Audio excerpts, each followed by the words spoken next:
Welcome to Othello, a Broke production. Please silence your phones and leave your thoughts at the door. Thank you. Act 1. The beginning. So, here we are, in the Renaissance era on a street in Venice. These two idiots over here are Rodrigo and Iago. Prissy Rich Boy... Rodrigo is quite upset because he just found out that his one true love, Desdemona, has secretly married Othello, Iago's boss. Meanwhile, Iago apparently hates Othello. I hate Othello.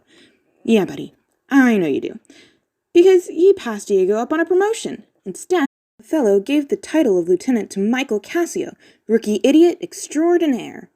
Instead, Iago's got to stay as an ensign. Sorry, buddy. Anyways, Iago and Rodrigo decide to snitch to Brabantio, Desdemona's father. Because apparently he's so unbelievably oblivious that he didn't realize his own daughter ran off and got hitched. Brabantio definitely didn't like that. I don't like this. Because as it turns out, Othello is a Moor. Now, whether that means he's North African, a Muslim, or both isn't really specified, but it's widely agreed that he's at least North African. Especially since Brabantio believes that Othello practices witchcraft. In fact, that's how he believes Othello managed to steal his daughter away. So when he realizes his daughter is gone, he runs to get some officers and have them find Othello. While Rodrigo is screaming, the snake, Iago, runs off before Brabantio can see him because he doesn't want his boss knowing he secretly hates him.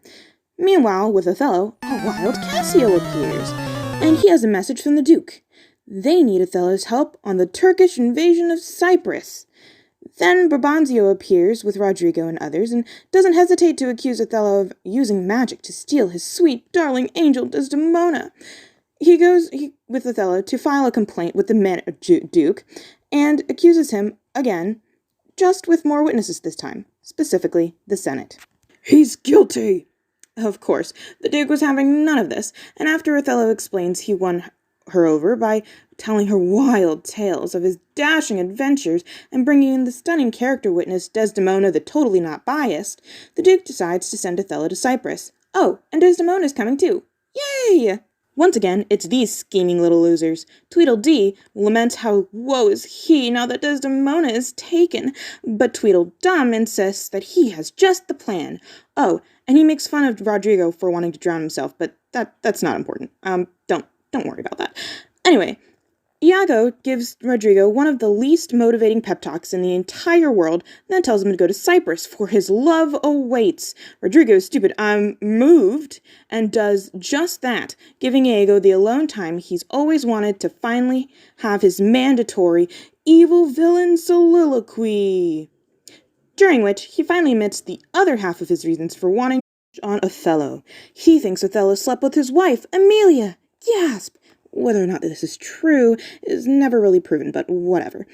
And then he lays out all of his plans to swindle Rodrigo, convince Othello that Cassio slept with Desdemona, and watch the world burn as he dances on Othello's ashes. Act 2. Love Island! It's a new day! And surprise, surprise, they're finally in Cyprus. Here, we Montano, the governor of Cyprus, and two other moderately irrelevant characters on the shore of Venus's beloved island.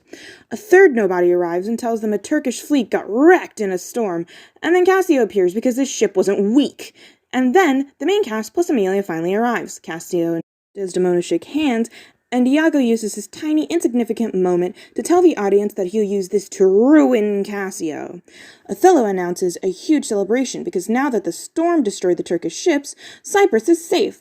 Once they're alone, Rodrigo complains again about he's totally never going to break up with Desdemona, and Iago reassures him again that he'll get his chance with his sweet angel princess once she gets bored of Othello.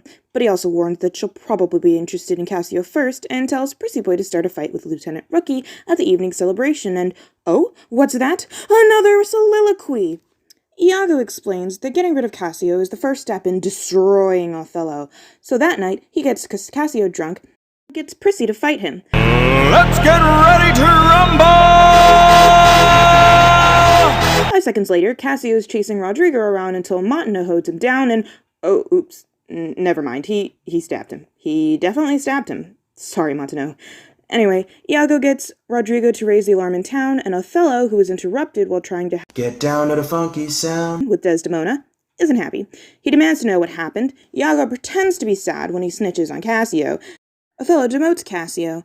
Poor boy. He expresses his sorrows to Iago later about how his reputation is completely ruined, and Iago assures Cassio that all he has to do is get Desdemona to plead with Othello. Oh yeah, and Rodrigo comes in and sulks because Iago took his money and he still doesn't have Desdemona, but Iago tells him to because they've still got a shot. And wouldn't you know, it's time for another monologue! Iago tells us that he plans on making Cassio and Desdemona look like they're cheating to make Othello jealous. And that's basically it. Act 3. The Snakening. Cassio somehow gets it in his head that sending musicians to play music outside Othello's window will get him some brownie points, but all it gets him is a literal clown that tells him to scram. Cassio asks the clown to send Emilia to him, and after the clown leaves, Iago tells Cassio he can distract Othello so Cassio can talk to Desdemona. Desdemona is moved by Cassio's pitifulness and promises to do her best to get Othello to forgive Cassio and restore the bromance. On his way out, he runs into Othello and Iago, who he runs from without a word because that's somehow not suspicious at all. Othello's like, did I just see who I thought I saw? And Iago's like, nah, no way Cassio would run off like that. He looked super guilty. Because he's a snake, you see. Othello gets super moody, and Iago adds fuel to the fire by suggesting Cassio is sleeping with his wife. Desdemona thinks this is the perfect time to try convincing Othello to give Cassio his job back, which is the final nail in the coffin in Othello's mind that she's totally cheating. Later, she calls him for dinner and he says he's sick. She tries to offer him her handkerchief to wrap around his head, but he's like, no! And it falls dramatically onto the floor. Then they go to dinner and Emilia takes the handkerchief and is like, hey, look, the thing that Iago just so happened to want me to steal for him. Neat! So she gives it to her husband, who is unnaturally happy about it, and Iago puts it in Cassio's room as evidence. Othello later demands visible proof that Desdemona is a cheat, and Iago goes, oh, I've seen him use her handkerchief once, a piece of fabric that, mind you, is a gift from Othello himself. Othello vows vengeance on the two. Iago promises to help, and this earns the promotion that he stole from Cassio. Othello asks Desdemona to give him her hanky, and she's like, oh, that old thing? I've got no idea where it is. Oh yeah, about Cassio! Which, needless to say, gets Othello mad, and he sashays out. Then Cassio's like, oh wow, a hanky, how weird. And then enter Bianca, a prostitute, who he asks to copy the embroidery of the hanky for, well, I don't know why, actually. Act 4. The Snakening. Electric Boogaloo. Othello goes so crazy with jealousy that he literally has an epileptic fit. Like, no joke, the man was so stressed out that he had a seizure. Cassio comes in during it, and Iago's like, maybe come back in like 5 minutes? He's kinda busy here. When Othello recovers, Iago tells him about the meeting and has him hide nearby while Iago draws the story out of Cassio. He gets Othello out of earshot and starts talking about Bianca. Very rudely, might I add, and Cassio laughs, which in Othello's mind is all the evidence he needs. Then Bianca comes in with the hanky, telling Cassio off for having her copy the love token of some other woman, and Desdemona and her relative apparently have a sixth sense for worst timing ever and slide in with a letter telling Othello to come home because Cassio is going to replace him. This sends Othello over the edge, and he hits his wife and stomps away. Neat. Othello calls his wife a whore that night, and Iago assures Emilia, who stood up for Desdemona, that Othello's just stressed from work. It's no big deal. But then Othello sends Emilia out and sends his wife to their room. Yikes. Act 5. The Final Stretch. Iago reassures Prissy McIdiot that everything is fine, and they just have to kill Cassio. So they wait outside Bianca's place because Cassio's there, but Prissy McIdiot fails, and Cassio gets to stab instead. Iago stabs Cassio back and then just runs away. Othello hears the commotion and assumes Iago killed Cassio as promised, and Desdemona's relatives, Lodovico and Graziano, come back to check everything out. Iago pretends to be surprised and kills Rodrigo for hurting Cassio. Meanwhile, Othello is creepily observing his sleeping wife, who wakes up and tries to plead for her life. He ignores her claims of innocence and smothers her to death. Beautiful. Emilia comes in and announces Rodrigo's death, and also that Cassio is alive, which horrifies Othello, mostly because Desdemona is kinda still alive? For 2 seconds to claim that she's committed suicide in order to protect Othello from prison, and then actually dies. Emilia asks what happened. Othello says he killed her for cheating, and Iago bursts in with his minor character entourage to keep his wife from snitching. But she isn't taking his crap anymore, and explains that she found the handkerchief and gave it to Iago, making Othello cry because that somehow him to a down.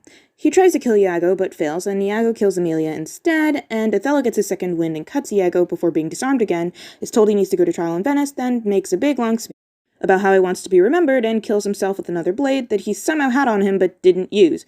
Ludovico gives his speech, and then gives everything Othello owned to Graziano, and then has Iago executed. The end.